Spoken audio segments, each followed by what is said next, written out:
In 2013, Warren Buffett wrote a letter to shareholders of Berkshire Hathaway. There he mentions a 2-ETF portfolio that he bequeathed to his wife. It has an allocation of 10% to short-term government bonds and 90% to S&P 500. Warren Buffett points out that it will work wonders for non-professional investors. The long-term results from the 90-10 portfolio will likely be better than that of a professional. As Buffett points out, I believe the trust long-term results from this policy will be superior to those attained by most investors, whether pension funds, institutions or individuals who employ high-fee managers. If we constructed this 90-10 portfolio with Vanguard ETFs, it would be 10% in VGSH and 90% in VOO. There are also equivalents of mutual funds for these ETFs. In this video, I'm going to take a closer look at this portfolio and for whom and when it will work. I mean, even if Warren Buffett recommends it, it doesn't mean we have to take what he says at face value. The first thing to note is that Buffett's portfolio does not have any exposure to international securities. Most financial advisors recommend some exposure, and portfolios such as Bogleheads 3-ETF have some. So why is that? There could be several explanations. First off, the S&P 500 companies derive at least some of their revenues from abroad. The number fluctuates though, and for instance in 2023, according to FactSet, it was around 40%. So investors who invest in S&P 500 still get some exposure to foreign equities, so to speak. The second likely reason is the underperformance of international securities and especially equities. If we look at the performance of S&P 500 versus any major international equity fund, the S&P 500 smoked them all. The third potential reason is the relatively better regulatory and investing environment in the US. The US stock market is very liquid and there are many safeguards in place to protect investors from fraud. Also, the auditing and disclosure requirements are more stringent in the US too. There's another fourth reason, which is foreign currency fluctuations. Investing in foreign stocks inherently bears this risk. As is often happens, many central banks can pursue social agendas. They will print tons of money, instigate inflation and foreign currency fluctuation. In this case, investment gains denominated in foreign currencies go puff. Of course, this doesn't mean that international exposure should be ignored, but these are just some of the reasons why Buffett could have avoided foreign securities. Overall, it's not a surprise given how often Buffett says that he likes US-based equities very much. And I think his goal with the 90-10 portfolio was simplicity at as low a fee as possible. Putting international funds and dealing with them could have been a complicating factor. I also had another thought. Why is that Warren Buffett did not invest most of his wife's portfolio in Berkshire Hathaway stock? I mean, after all, his wealth is mostly tied to Berkshire. So it's surprising to see this approach. I don't know, maybe he sees lower potential returns in the future for Berkshire given its mammoth size compared to S&P 500 companies. We don't really know. Another aspect of this 90-10 portfolio is that it's contrary to the common wisdom in personal finance. Most financial advisors recommend reducing stock exposure as you approach retirement. The usual advice is to be invested in stocks equal to allocations of 100 less one's age. Astrid Buffett, the wife of Warren Buffett, was 67 at the time when Buffett wrote his 2013 letter. 90% allocation to stocks is very aggressive by established standards. I think that the norm in this instance doesn't apply. That's why any advice, and even from Warren Buffett, should be taken with a grain of salt.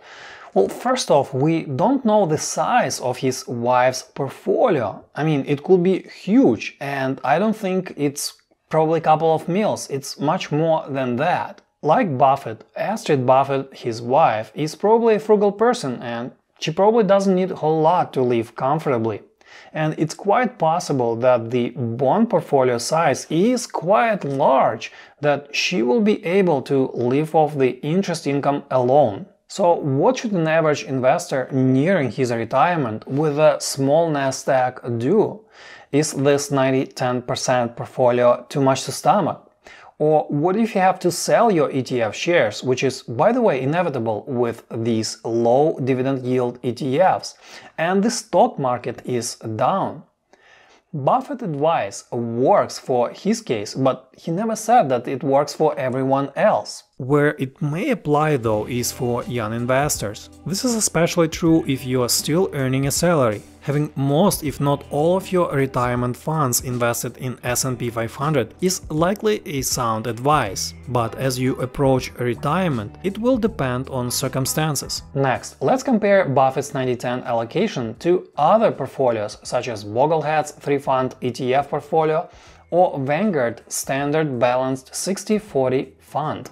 We see that Buffett's allocation outperformed both Bogleheads and balanced portfolios based on total returns for 5 and 10 years. S&P 500 has been on fire with tech stocks driving its performance. Bogleheads' portfolio exposure to foreign securities slowed it down. Conversely, the balanced fund's exposure to bonds generated lower returns as expected. As for the risk-adjusted returns, we can use Sharpe ratio as a benchmark. Sharpe ratio changes over time for each portfolio. If we look at 1-year Sharpe ratio on a rolling basis, we see that Buffett's portfolio had a higher Sharpe ratio on average. Similar picture emerges with drawdowns. Buffett's portfolio had larger drawdowns. If anything, a balanced fund represents an attractive option that balances out volatility with moderate returns. Of course, this all assumes that the future performance will mirror history. But what if volatility is not a concern to you?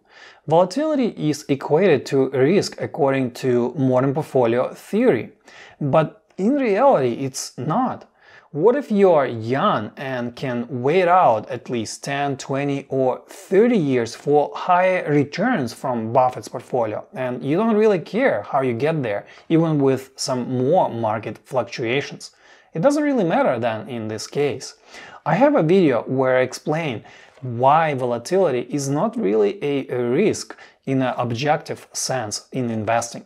Another crucial puzzle to solve for Warren Buffett's portfolio is its suitability for retirement planning. The question becomes, given this 90-10 allocation, will a typical retiree have enough funds for at least 30 years into retirement? If not, this is a failure. As it turns out, Professor Estrada wrote a research note on this. There's a caveat though. What he used was inflation-adjusted returns on some sort of a total stock market index, not S&P 500. The data covered the period from 1900 to 2014. After much data crunching, he found that Buffett's 90-10 portfolio would fail in 2.3% cases. In comparison, the 100% stock portfolio would fail in 3.5% cases. The best allocation was 60-40 allocation, the standard balanced allocation. Yep, the boring balanced fund had 0% failure. Unsurprisingly, as you jack up bond allocation above 60%, the failure rate jumped above 10%. And so what's the conclusion from all this, including the research that we just saw?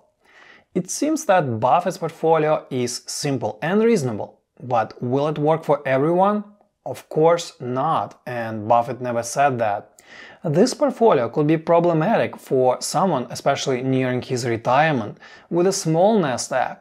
The worry here is that what if the stock market declines and stays down for several years? This could be a problem. This has happened before and can happen again. And so Buffett's portfolio could be too aggressive. After all, there is a reason why target date funds exist, and they are very popular among retirees. They also start with an aggressive 90% allocation to equities, but as you approach your retirement, this allocation changes and gradually shifts to bonds.